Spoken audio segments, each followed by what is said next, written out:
is Evolved Conscious Lab, and I'm thrilled to introduce today Kenneth Sørensen, influential author, lecturer, an expert in transpersonal psychology and psychosynthesis, founder of Jiva U, delivering personality profiles.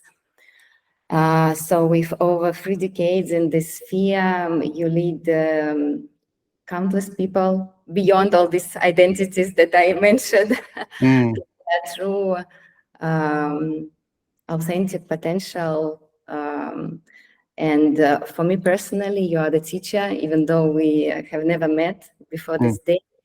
But I'm really, when I discovered psychosynthesis, I'm raised on your books, on your articles, and you share so much. And it was like a treasure for me to discover it, and it helped me so much to go deeper. And really, like, a lot of resources are open, and I'm so grateful you did this tremendous work. So today I'm really feel honored to discuss the topic of my research with you. I exploit transcendent, non-altered, expanded state of conscious. I wish I could have some more simple word, but it doesn't exist yet, and maybe we will find something out. And it's my professional and personal calling, because even though this topic is so complicated, I truly believe that this is something that is given to us, that is embodied in us, that it's our natural ability. We'll all have access to it. And it's a great resource that is given to us. And I wish more people just be, actually, I even believe that everyone experienced the glimpse of it. More, maybe we are not aware. So the purpose of this project is to raise awareness about it, to make it a little bit more simple, more accessible. Yeah. So to start with, my first question, because you are expert in psychosynthesis, I know you wrote a whole book and keep writing this topic, but to have a context for people, from what perspective we are talking today. So what it is. So the question, what is psychosynthesis, is actually a very complex question, because it is so inclusive.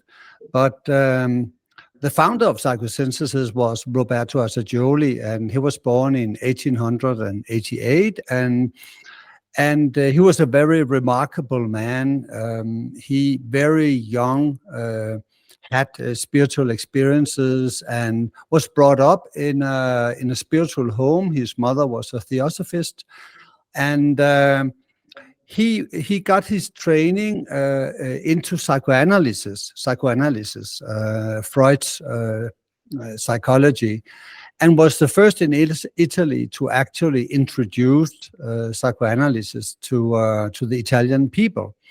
So he was grounded in, you can say, a psychology that investigate the human being as a sum of instinct, particularly the sexual instinct, that we have a lot of suppressions and repressions of all these primordial instincts. But Assagioli very quickly understood that psychoanalysis was very limited. So he started building a larger vision of what a human being may be. Investigated the healthy human being, and it is not enough to investigate pathology and all the darker aspect of us. We must also understand a human being in respect to love and creativity and the healthy human functionings, and how we become an integrated person. He also laid out a spiritual vision. a vision of what he called the superconscious, that all people have inside of them spiritual gifts. It could be inner states of ecstasy, of insight, spiritual insight, of transpersonal love, love for all humanity, exalted experiences of beauty, feeling connected with the whole universe, and all these types of experiences, as Assagioli pointed out, was also scientific, because from a phenomenological point of view, they are facts of consciousness. I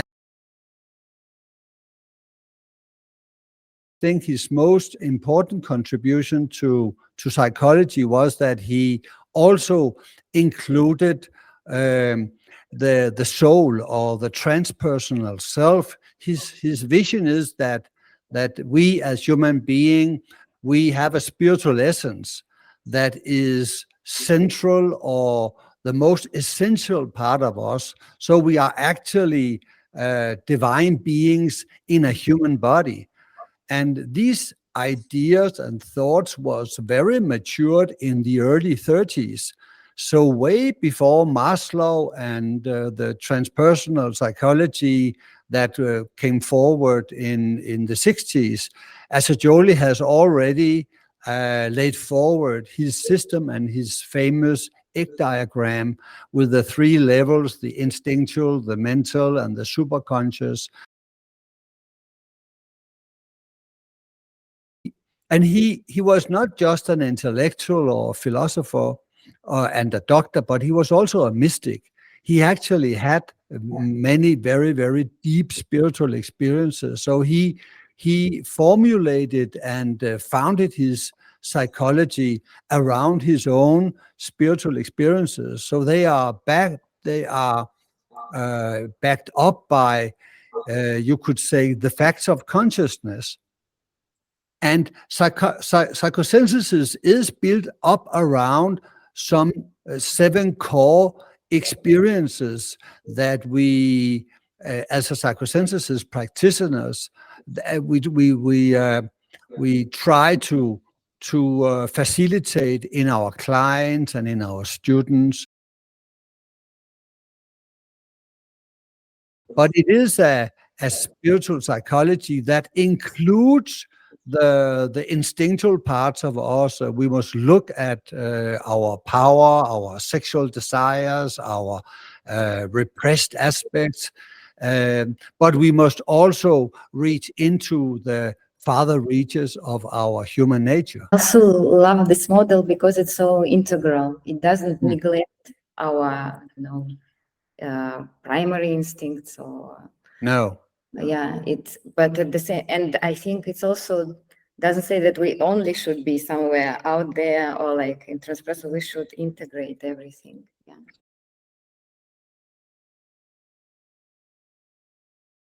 Of the Eastern and also in the Western mysticism, there is some kind of a longing to get out and away from the human condition, but that's not psychosynthesis' aim. We aim at bringing all the spiritual qualities and insights into the world. So there's a strong emphasis on embodiment of being the soul in the world, and bring out our creativity through service and creating a better world.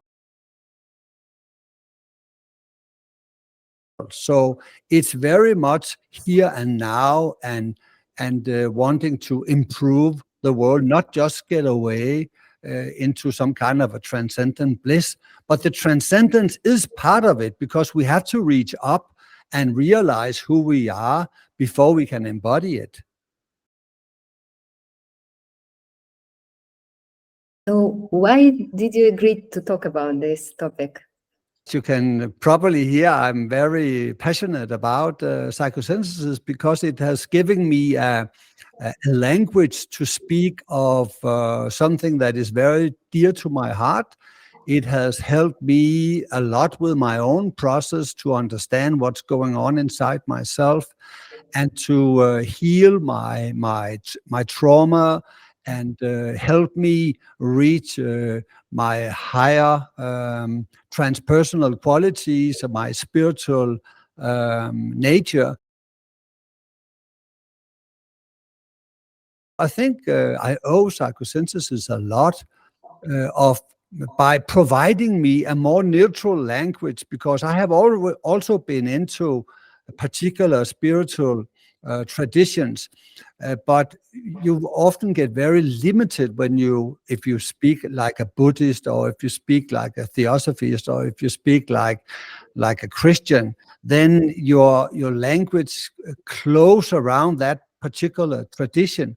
I think that the great gift of Psychosynthesis is that you can speak in a more neutral language that can reach people from all various backgrounds, be they Christian or Buddhist or Islam. Psychosynthesis is more directed at our experiences instead of theology and particular dogmas. Can you share maybe your personal experience with transcendent states that influenced your understanding, that formed you, that made you to explore more and go into this topic? Oh yes, there has been several experiences, and I actually described many of them, or some of them, in my book Integral Meditation. This is where I bring forward most of my personal experiences. Let me first say a little bit about transcendence, because let's define the concept. Because we can speak of perhaps ultimative transcendence and relative transcendence. I don't know if I believe in an ultimate transcendence, because I believe that the universe is infinitive. So our development never stops. I don't think there's a border. I don't believe in ultimate enlightenment, that there is some kind of a roof, and when we hit that roof, we cannot go any further. I don't believe there's any borders. I think there is an endless possibility of new developments. But we could speak of pure transcendence, and that is experiences without any content at all. It's a pure silence. It's some kind of an omnipresent experience. It is very difficult to put words on these experiences, because they cannot really be defined by intellectual concepts. But of course, we can speak about it, but it will always be very, very limited and just pointing in the direction.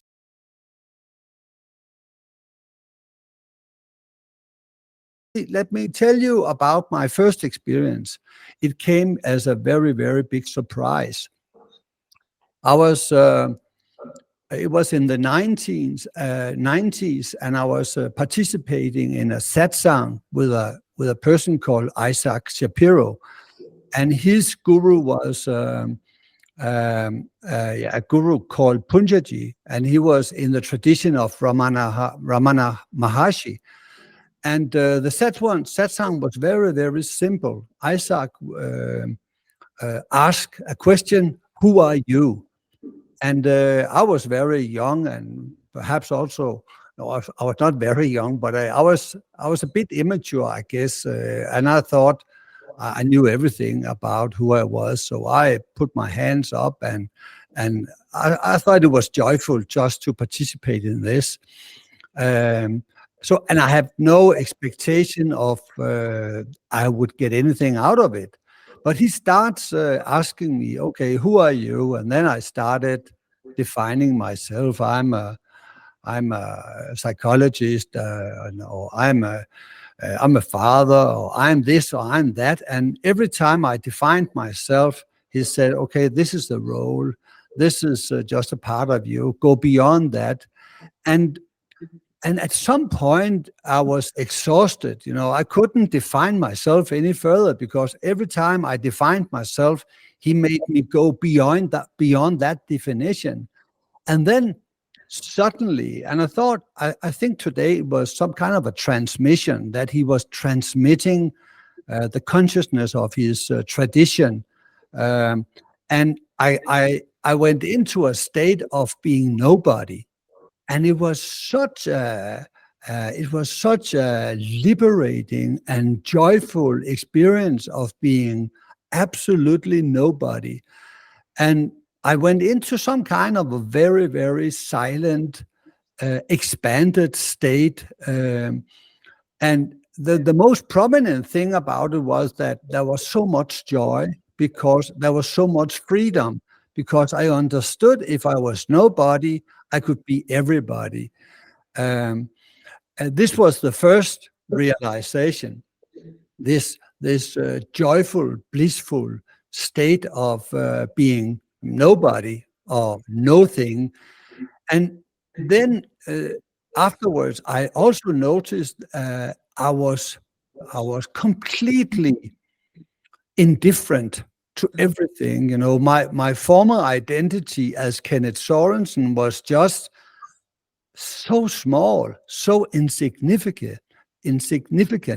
Everything that I identified with before was just like a small ant. It was just insignificant. And also, I didn't feel attached to any of my friends, any of my family. I was just very, very detached, and almost like I was some kind of a cosmic witness. I was removed from everyone, and I didn't feel connected at all. I felt more totally free, no entanglements, no connections to anything. And I had it was like some very, very past from former incarnations started to emerge, that I felt that I have lived in this state before. And it is a state where you can just be totally comfortable with suffering around you. It's like it's not touching you. You just believe it's all an illusion. So I started then. I felt there was something old about this realization, something that was missing. Love was missing, connection was missing. And it was like I felt some kind of inner remembrance that this was not my path. This type of spiritual, it was a valid spiritual experience, but it removed me from earthly considering. It removed me from being affected by anything that went on. So this experience, did it last long, or it just a few moments? It lasted an hour, and the first half hour, I was in this. Isaac went on with other participants in the group, and I was just sitting there in my own blissed out experience. And then I was there with a friend, and we spoke about the experience, and I was just reporting that how I felt. And then after, I would say, perhaps 45 minutes or so, because the satsang was closing, then in some way I turned my back to it. I knew that this was not my path to go into such a detached state and having no relations. And I can only say it was some kind of a intuitive recognition about what my soul path was. And in this life, I was not intended to to pursue this very detached way of being. First time I knew that my identity was not my personality, that my identity was energy. I'm a point of energy. I'm not my feelings. I'm not my thoughts. I'm not my body. I'm not my history. I knew for sure, without doubt, that I was a spiritual being. At that time, I was not able to put a lot of words on it because it was such a new experience. So I was very confused about how to describe it. Since the 1888, I have had a regular meditation practice. I meditate for 1 hour every day, and some years more. I had 3 years I meditated 3 hours every day, and some retreats too. So I have had several types of these transcendent experiences. And did you follow some tradition at that time? Like what kind of meditations? Yeah, in the start 90s, I was part of the Theosophical Society, and especially someone called Alice Baylis, and that was a big group in Denmark that I was introduced to meditation in '88 from a mentor that was also an astrologer, and he advised me because I was very neurotic and had a lot of self-hate. At that time, I was around 26 years old, and he also advised me to go into therapy.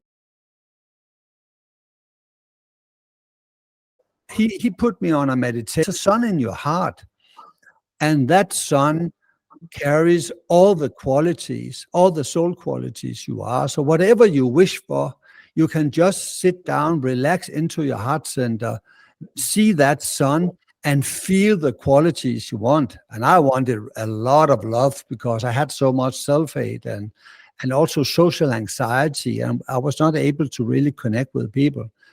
So for the first time, it was just like coming home. When I sat down there, I really vividly remember it, and just closing my eyes and connect with the heart center.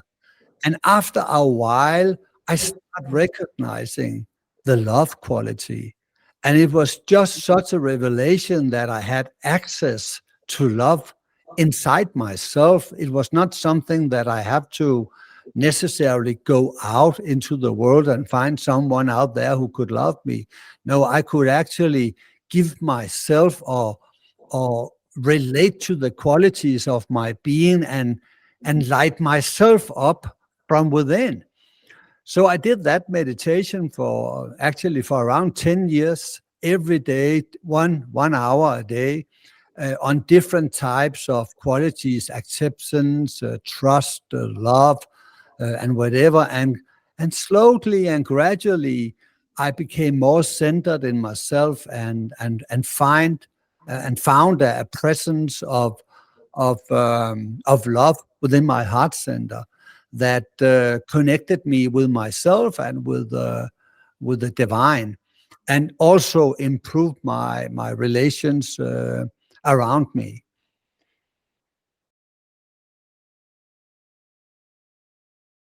So it was another kind of transcendent experience in these meditations than the first one, yeah? So Yeah, because we can speak about relative transcendence and ultimate transcendent. And transcendent, without content, where there is no thoughts, no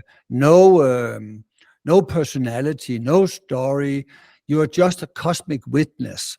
It's like you wake up to this omnipresent consciousness that is always awake. It's very difficult to define it, but you realize yourself to be pure energy, and you are, I don't know how to describe. yeah, but thank you so much for your stories and for describing, because you can do it, of course, with your experience more freely, yeah.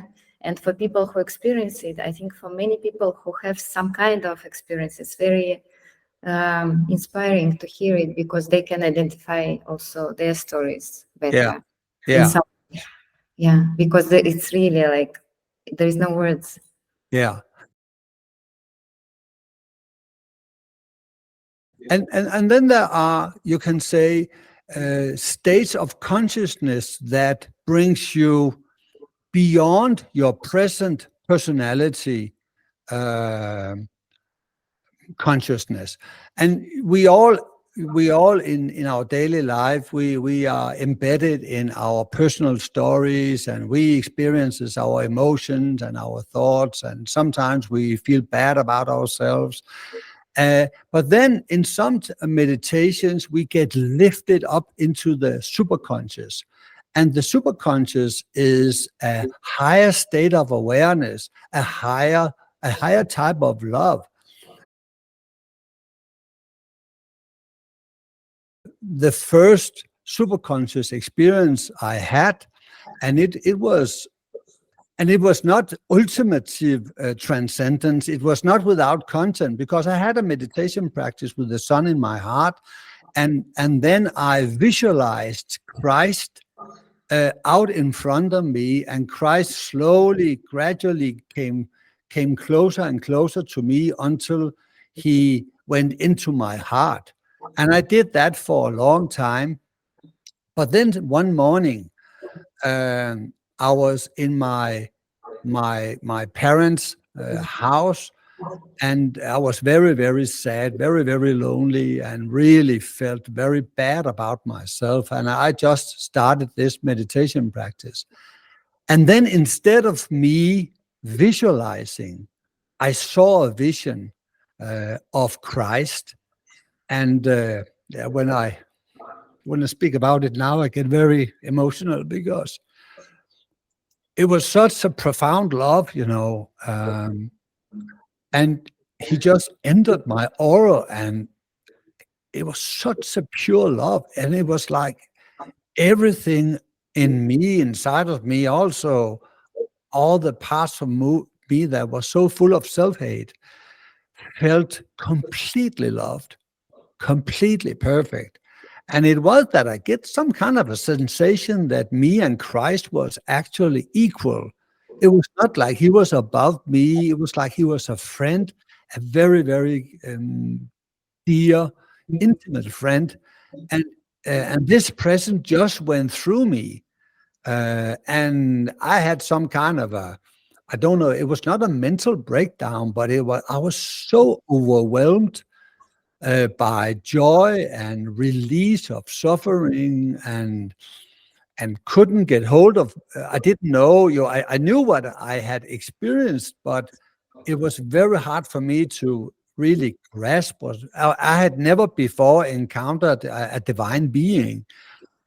And then I had this astrologer and his wife that was my mentors at that time. I called them because there was nobody in my circle that could help me with that type of experience.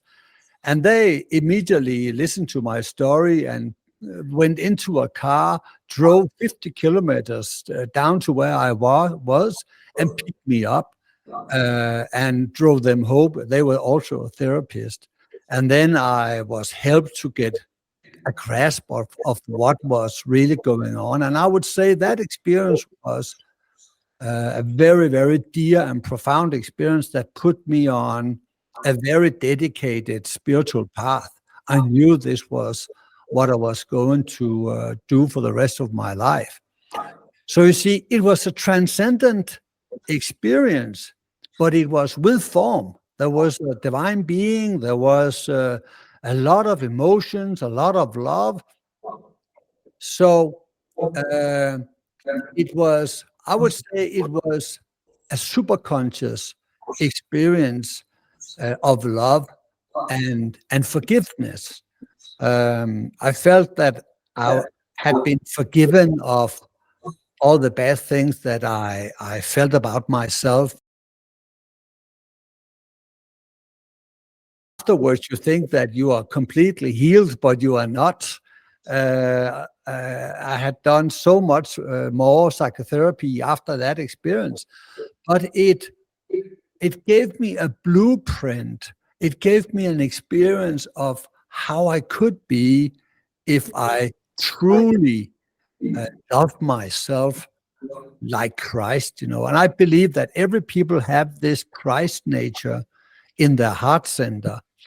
And if we connect to that Christ center, we feel truly loved. So it was a transcendent experience, but it was relative transcendent. It was not out there into the cosmic. It was much more intimate.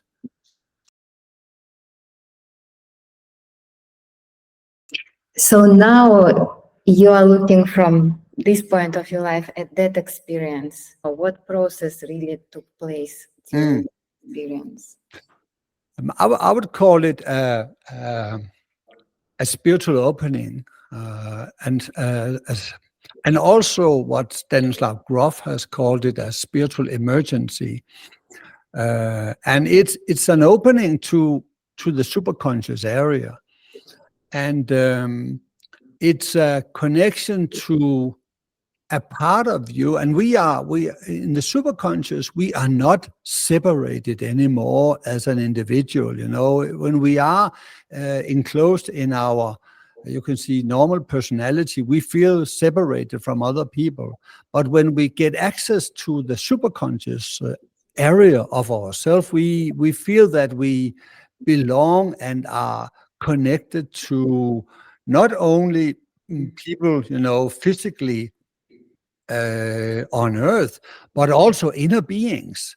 And it can be angelic beings, it can be spiritual beings. I have no doubt about that there is spiritual beings around us, and we can reach out to them and get inspiration and help to do the work that we are supposed to do. So I will say that I had an opening to the superconscious that also in some way put me on a psychospiritual path.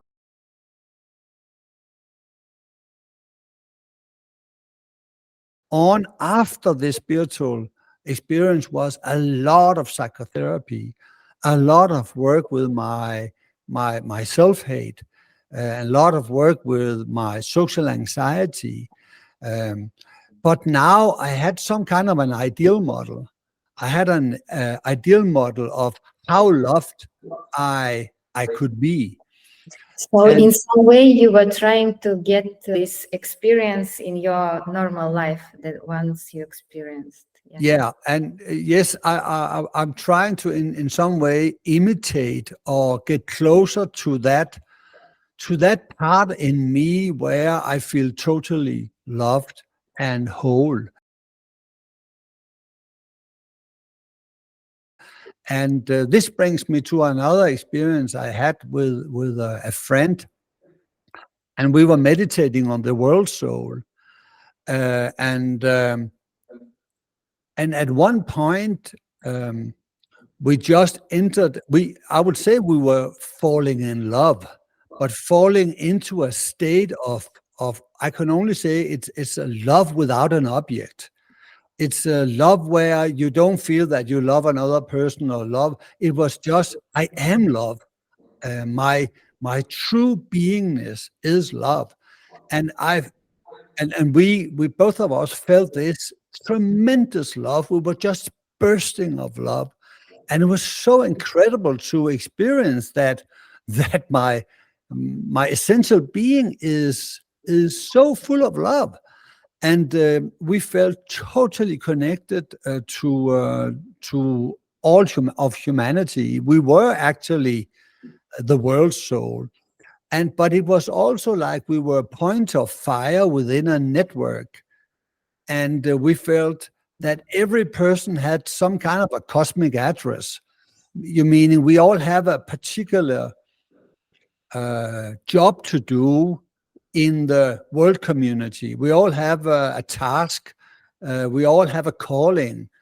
And it was some kind of an an inner realization that this love that I am, I have to bring that out into the world. And that experience was perhaps 15 minutes or so, but again, it gave me, and I've never had it before. I've never had it afterwards. It was a one-time experience. There was an element of superconscious realization about the world soul, but it was also a quality of my soul. I believe that my soul is pure consciousness and love. And so I believe I had a realization of me as an identity, a spiritual identity, as pure love. And if you haven't had that experience, I know it sounds very, very far out. And it is very, very strange, because that's not how I feel on a daily level. But this experience has created some kind of a thread inside of me, a link into that state. And I can draw on that as an inspiration when I meditate or walk in nature. It has given me a realization who I am in my deepest essence. And whenever I am immersed in very difficult emotions, and I still, of course, get angry and get hurt and have my old stuff coming up, then I know this is not me. This is subpersonalities of me. This is old conditioning that I have to love myself through. Mhm. And I think the experience brought me to the realization how important it is to be a loving observer.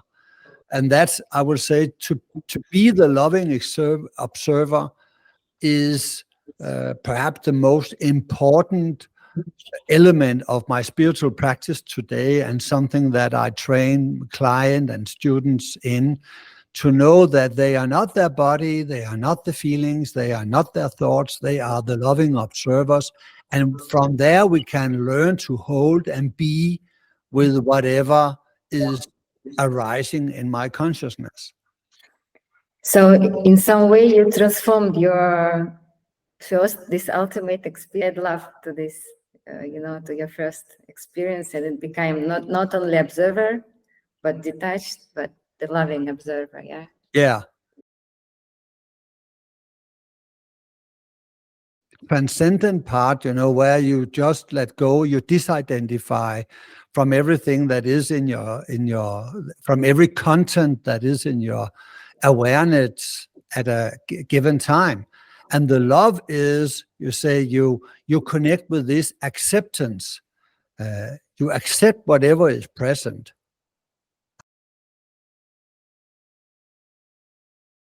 And I will say it is a crystallization of spiritual insights that I had also on retreats, because some in a retreat where we were sitting 7 days, 10 hours a day, and I was really struggling with a lot of it. My back hurt, and I felt like a victim because I didn't experience anything, anything blissful.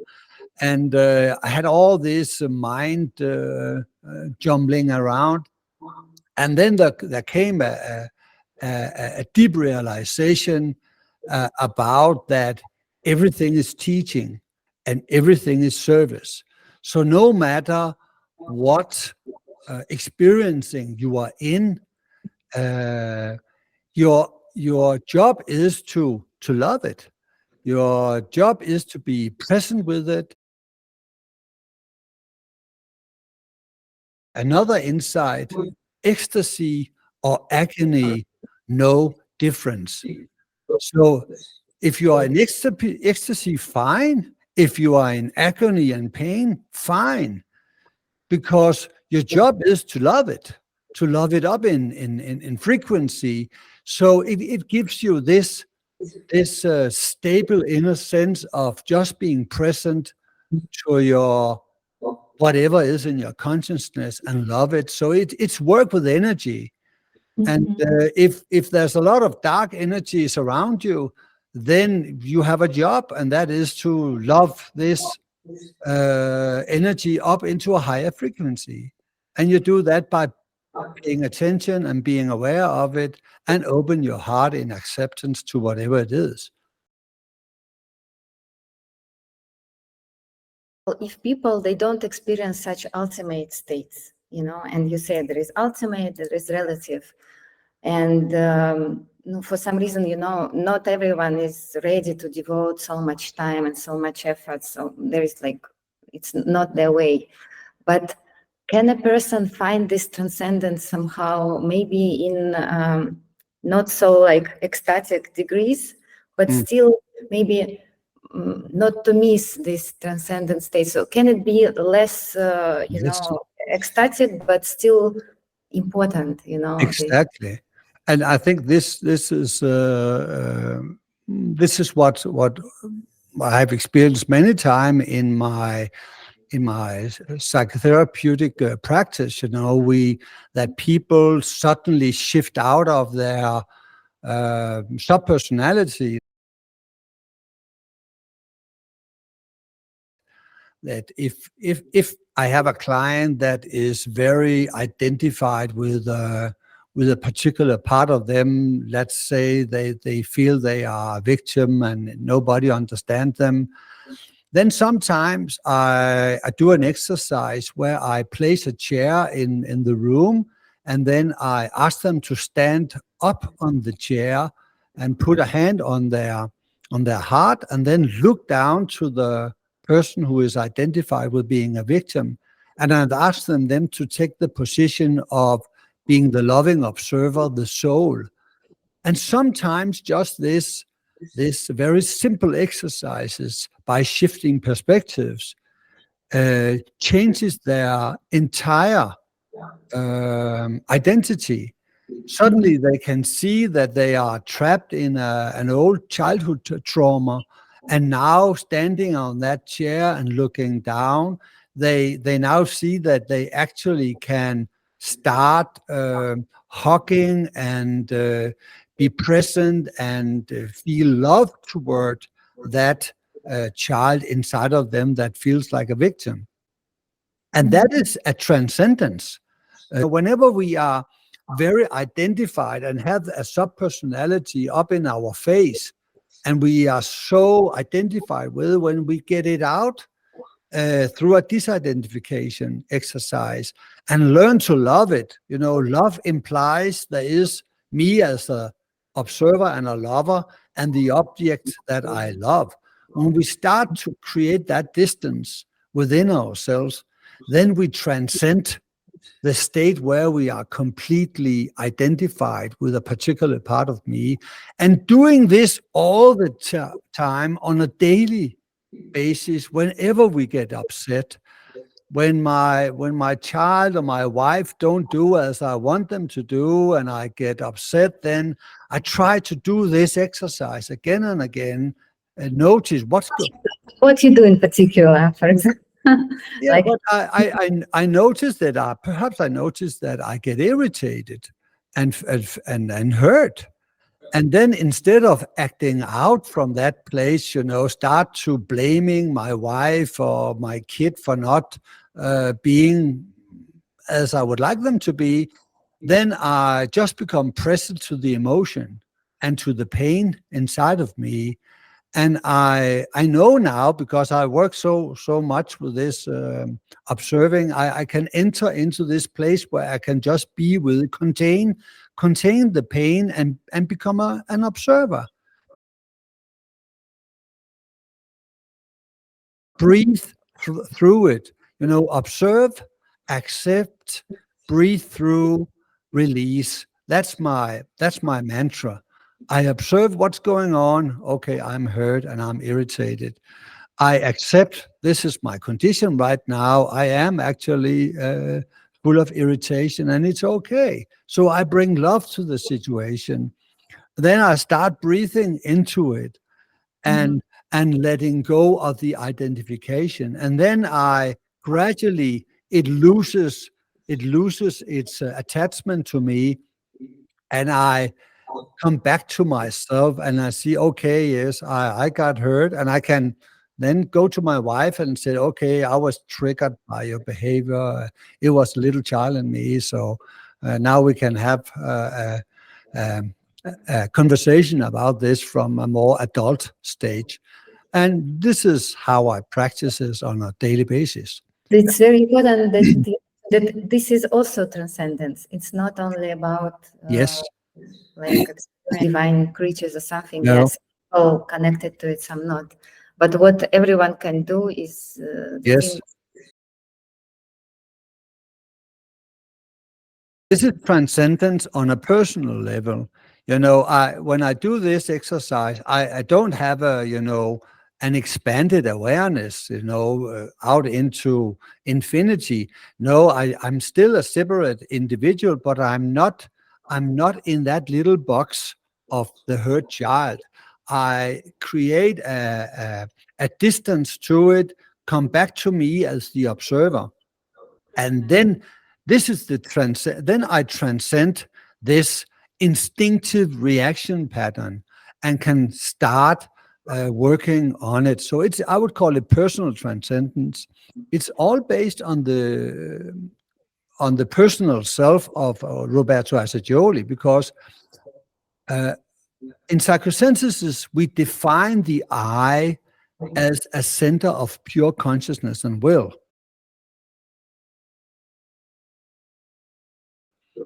So within each human being, there is an ability to be an observer. And the more we develop that observer within it, and the personal self and the personal observer is not a state that gives you ultimate transcendence. It's just a state where you get centered and can view what's going on inside of you, but it's still transcendent. It is personal transcendence. It's bringing yourself above the emotional, mental, and physical content of your awareness. From that point of being the loving observer, you can start making wise decisions. You can start applying the will, choosing what type of behavior, and gradually learning to master your personal content of instincts and emotions and mental and imaginations. And gradually you become an integrated person from that center. Assagioli speaks about the personal observer as a reflection of the higher self, that is the Atman or the soul on a more transcendent level. But there is a reflection of this spiritual being, which we ultimately are. But there is a reflection of that in the personal consciousness, and that's the personal observer. And the conscious I is still separated. We still feel that we are an individuality, and I'm me, Kenneth Sørensen, but we are a bit detached from what's going on inside of us. We can create a distance, and from that point, we can start mastering the different emotions and instincts and forces that are impacting us. Of course, this is a very, very long journey to master all these types of forces, and I'm not there. Now there is a lot of offers, then you get awakening, like instant awakening. Yeah. Or again, this topic of still substances and drugs and ceremonies, some are the natural, some are not natural. I feel personally that there are a lot of illusions on this way. So how you personally relate to this question, for example, awakening or like get some transcendence experience with substances, low induced states, not that you master gradually, but that given to you. I heard a lot of stories. I'm really open, so I just want to hear your opinion about this. Yes, I think I have changed my opinion because I was initially very critical and skeptical to any kind of drugs. I have never taken any substances or drugs. In my youth, I took some cannabis, but it only made me sick. So it was nothing for me, and I'm too sensitive. I'm too sensitive to take these drugs. That's my inner sense. So I have never taken any drugs, and I know that also that Assagioli was skeptical about it. But I have changed my attitude. Even though it's not good for me, then I can see there's a lot of scientific investigation into the whole subject today. And on very prestigious university, they are doing research, and a lot of people coming out and say that it's really changed their life and changed their perspective of what a human being is. And I cannot dismiss people's experiences. They say it has really tremendously impacted their life, and perhaps also put them on a spiritual journey. So I will not dismiss that it can have some benefits, but I don't believe that you can have that you can go on a spiritual journey only fueled by drugs. I think that is very, very bad, because you have to build up these capacities inside yourself for accessing these natural states of your inner being. And there are, meditation, and there could also be other type of practices, dance, and like the Sufis are doing, and other type of ecstasy-inducing natural practices. I think that using drugs can perhaps be a way of getting a glimpse of a mountaintop, but then you, after the drug, when it stops, you are back in the base camp, and you have to climb the top of the mountain by yourself, and that's pretty hard work. After I had my spiritual experiences, even though I had an access and I have a glimpse of my true nature, I was still the same neurotic being afterwards. So all my traumas and all my conditioning was still there. So I still had to do the yoga on a daily practice, treat my body healthily, doing psychospiritual work on my emotional and my mental conditioning. So doing a lot of hard work, looking into my trauma and also my greed, my power, my aggression, really looking into that and owning it.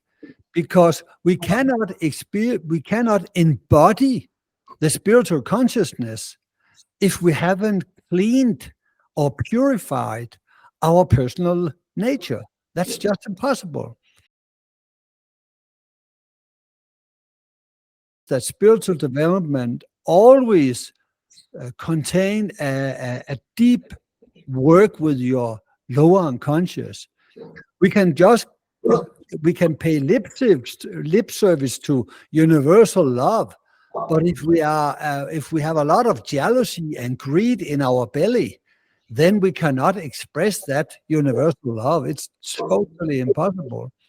And we see many gurus fall on this. They have an ability to speak about the transcendent states, But then we see on a personal level that they have sex with their students, or they abuse them monetarily, or in other ways treat them very, very badly.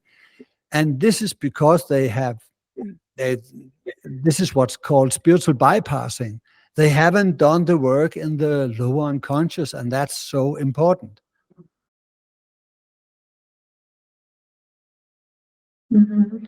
So thank you for mentioning this, because I think there is a lot of illusions that you get into the transcendent state and, everything will just happen by itself. As you say, it's just a glimpse. Some people are lucky to have it natural. Some people use maybe something induced states, but after you still have to do the work to, to get there, to work with it, to embody it. Yeah.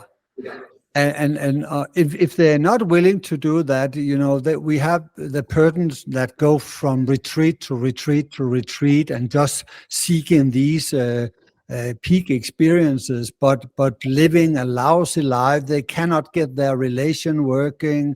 They cannot keep to a job. They cannot, maintain a good, healthy personal life. So the ability to bring good out into the world becomes very, very limited, because they don't offer the time to develop what Assagioli calls personal psychosynthesis. And personal psychosynthesis is to become an integrated human being who can be disciplined, who can take care of kids, and who can raise a family, and who can be responsible in relation to co-workers, and be effective on the physical level. They can plan and organize and get stuff done. That's very, very important, or else, this lofty or these spiritual states cannot be embodied. And for me, everything is about embodiment. We transcend in order to embody.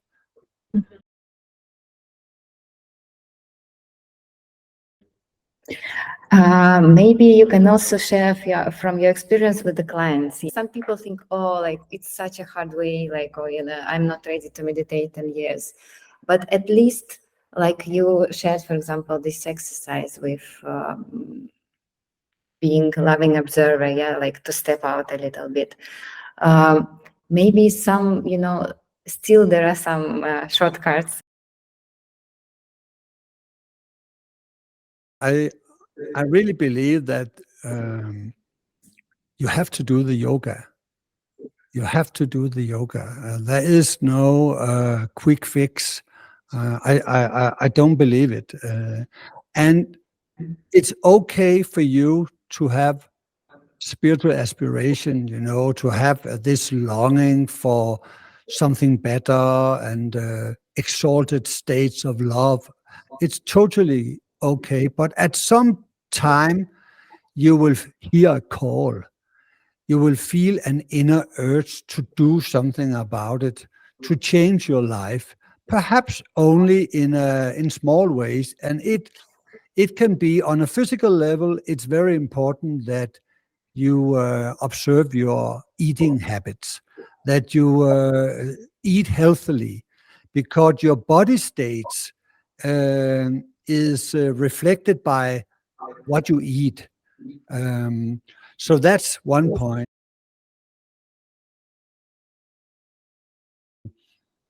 I would say the most important practice you can take up is to start developing your inner observer and the inner loving observer.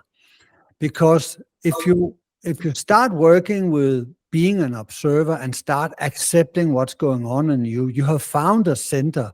You start building a center of stability within you. You start knowing who you are, because emotions change, your thoughts change, and your body changes, but the observer never changes.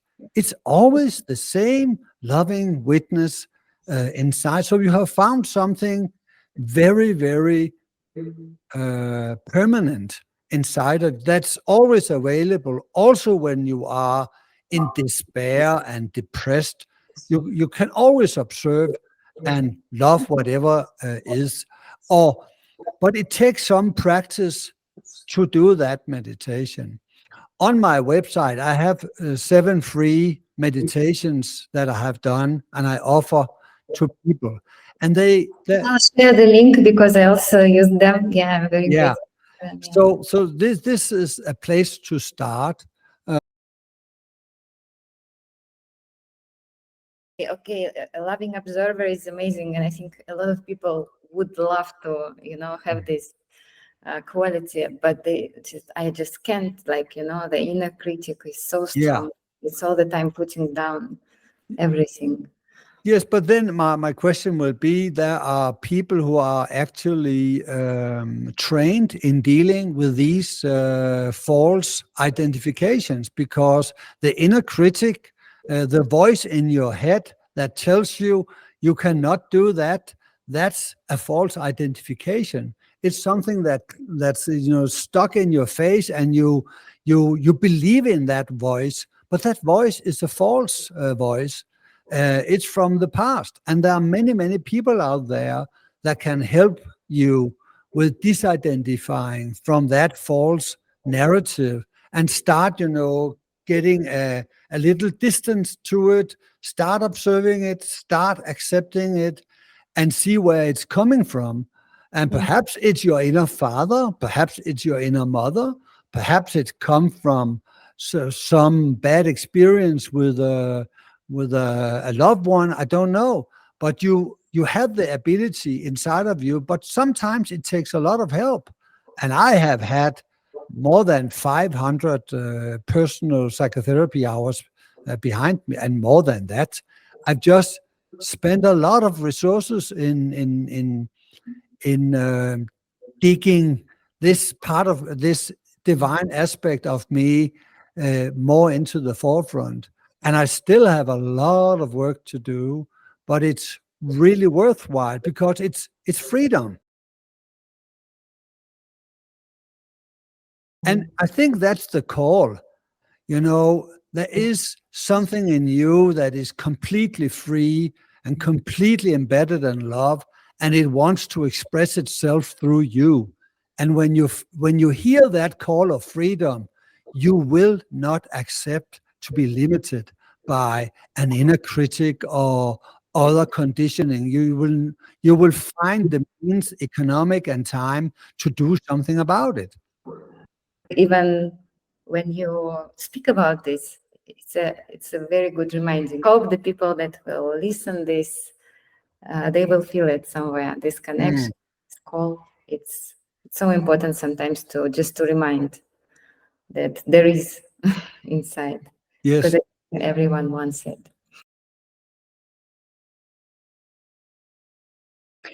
Kenneth, as our time is closing up, is there something maybe that we didn't touch, but you think it's important to add to this topic of transcendent states?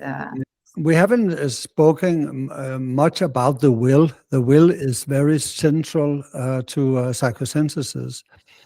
And the will is about authenticity, because the will is first and foremost the will to be you. So inside of you and inside of every human being, there is an authentic impulse to be who you are. But very often we are afraid of the will because it demands courage to step out of our comfort zone. And sometimes we get a lot of negative feedbacks from our surroundings when we start being authentic. But the will is very, very important, and it is our ability to choose in every moment and every day, who am I? To say no to old behavior that we don't identify with anymore, and start voicing our truth, start voicing our authentic being. And it could be our authentic expression as mother, it could be our authentic expression as a lover, It could be an authentic expression as a teacher, that we bring our authentic qualities within each of all these roles we have in life. And it is a call of the will to be you. And you can start learning to find your resonance or find that quality of authenticity inside of you.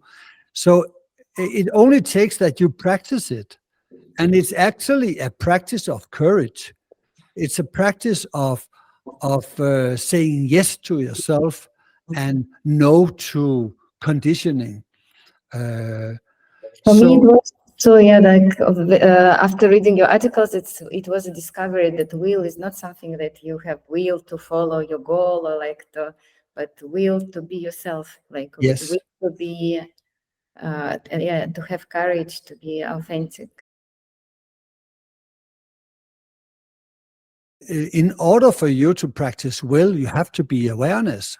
There's no will without awareness, because in order to make a choice, you have to be aware of the different opportunities or possibilities of an action.